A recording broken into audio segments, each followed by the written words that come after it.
Just show us it, Coop, yeah, because we're not up for all your blibber blabber today. We need to see Tiny Tina's Wonderlands in split screen on the PlayStation 4. I am Couch Coop, and welcome to my review. Slight change in the setup with the PlayStation 5 and the PlayStation 4 version of this game. It is a paid upgrade. I found this out the hard way. Basically, there's no physical copies of the PlayStation 5 version of this game locally available to me until the end of the month. But there is the PlayStation 4 version. Why don't I just download it? I want it physical for trading. Anyway, it's a £5 fee or $10, and it's an upgrade tack on, which is now downloading. But I thought, let's have a look at the PlayStation 4 Pro equivalent edition, which is on my 5 currently. Just want to say that there's a hell of a lot of options at the front end of this game on a cosmetic level, on a cooperation or co-opetition, I think, is that a word? That's basically meaning the loot is not shared out, returnal, and you just have to free-for-all it, which is quite fun, but it's cool to be asked. A sparkly rainbow, which goes like quickle, caw, caw, caw. So this is like a seriously beefed up version of the DLC that we saw for Borderlands 2, which was the best of those 3 DLCs. This is majorly beefed on the melee front, right? You get like a big swing, and the melee weapon itself is a slot for loot. So there's differences and changes, and there's a class system. Someone's got a big slam. There's a psyker / range magician. It's a lot of that RPG stuff very early, and the cosmetics blew me away. I was like, wow, it's really crazy on what you can do with your starter character, and that comes back in a second. You have arrived in the Snoring Valley, an unassuming and peaceful corner of the Queen. Graphically, we're looking at 2 modes for the PlayStation 4 Pro, and that's great news. Quality and performance. The majority of this footage is going to be on performance. You do see a big dip in frame rates when you split the screen on quality mode. It's just not worth looking at, and it actually defaults to performance when you split the screen. Find his tomb and prevent his resurrection. This is kind of identical to Borderlands 3, and the weirdest thing is the photo mode is just so unusable. I can't put my finger on it. There's no left or right smooth movements. Up and down's okay, but it's just very alien to me, and I'm pretty sure that that's just slid over from Borderlands 3. It's not the most intuitive piece of gear.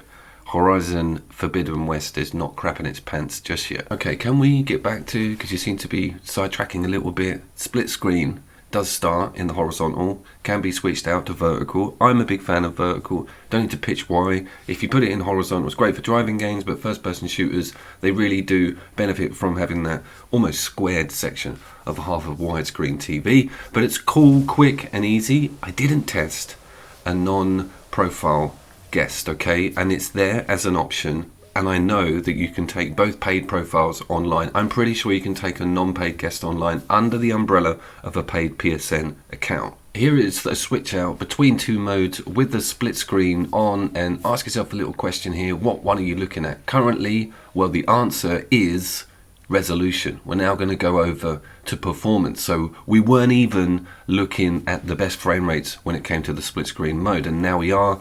Things are very smooth. It's on par with the Borderlands 3 on the PlayStation 4 Pro, which went through a number of different issues with its stuttery frame rate infantry. That's coming up right now. So the story with this is, on Borderlands 3, if the other player was in and out of their infantry, then the opposite player would see huge drops and game staggering on their screen. All gone, all beautiful. That screen on the right, totally not disturbed. You recognize one of the Queen's waystones. It seems to call to you. I'm not sure if that echo on Tina is in game, or whether it's because it's going through 2 pads, i.e. recording 2 sets of the game on 1 piece of footage. That was a bit weird. And the pads themselves are not operating on any haptic level or speaker level, because we're playing a PlayStation 4 Pro game on the PlayStation 5. This steel feels like it was meant for me. Yeah, I'm pretty sure that's a recording due, but not to worry, the game still runs spectacularly. It looks brilliant for the PlayStation 4 Pro. It's a very vibrant looking game, and it is totally carried over some of those awesome graphical adjustments that they made between Borderlands 2 and Borderlands 3. And we haven't even really got to the new weapon types yet, or some of the cool new powers. This boasts the same system with 1 range hotkey on the shoulder buttons. I've unlocked the spell early doors, but I will admit, this is literally me feeling around the first quarter of the game. We're only going to be in the starter biome, and you're only going to see really one extra weapon. You start with the standard crossbow, which is pretty amazing. Wait, there's guns in fantasy? You're in Tina's fantasy, baby! Tina's dialogue and everyone else's dialogue, especially the NPCs and the enemies' dialogue, is kind of on point. They've recreated some of that magic that they gave us way back in Borderlands 2. It's such a cool structure of characters, and of course dealing with all of that stuff through the D&D canon. The Bunkers and Badasses idea has a lot of longevity. My god, finally some combat. Well, what's changed on this front? Not too much. One of the things they have implemented is a really weighty feel to the close quarters combat. That swing really connects, and some of the enemies have like a chunked health as well, which is slightly different. And you can see that we don't have our shields yet, and things aren't as easy as they could be. It's not exactly die-hard material, but it is the tutorial biome, and I have gone for medium difficulty. What I mean is, if you're a Borderlands pro, you're going to cut through this so quick, it's going to make you laugh.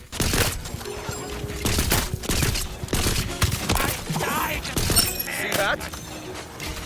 How does it perform in combat in that quality mode, i.e. that high resolution and detail? Well, the truth is not very well, and the frame rates are up and down, and I much prefer to have that worry on a back burner and just suffer a slightly less resolution, but really have those lovely peg frame rates. I think we're looking at 720 on either window. It can't be a 1080. If it is, then the super sampling is just non-existent. That's why I'm so keen to see the 5 version of this, and I'll put it right through its paces, and I'll probably get further down the game so I can test it on a far busier, larger level. I think that's what we need to do, is see this under a bit more stress. Is there anything wrong with it on first impressions as a video game? Well, I'm going to say this. If you haven't played Borderlands 3, go to that first, because you've got a mountain of content there that's not as expensive as this now. This is 60 quid, and with the PlayStation 5 upgrade you're looking at maybe a bit more. It's not doing anything groundbreaking as far as the Borderlands canon goes. However, it is expanding on my favourite area of the entire franchise. It is giving us an extra infantry slot on that melee weapon, and there's a wealth of different characters and character builds and directions that you can go in when it comes to some of your bigger powers. So it's stepped out of the comfort zone a bit, but what you're looking at is so familiar to anybody who's into the franchise.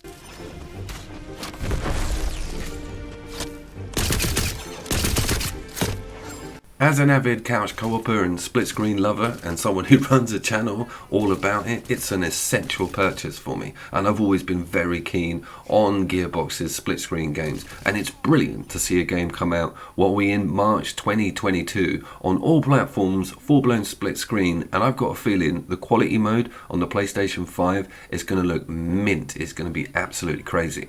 Just showed you there, drop in, drop out. Pretty easy, doesn't disturb anything. You don't have to go to the main menu to get rid of the other person. They are going out. You are not disturbed. You're straight back in and at that full screen. And things immediately tighten up on the performance as well when you slip back into single player.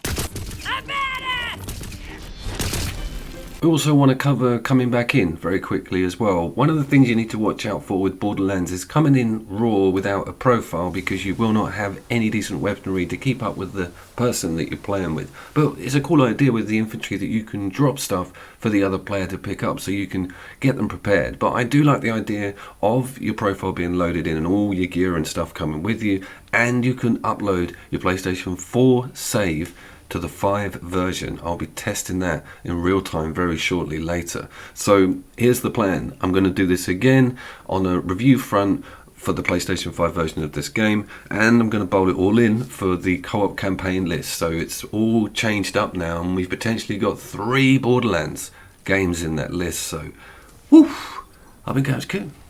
Happy day!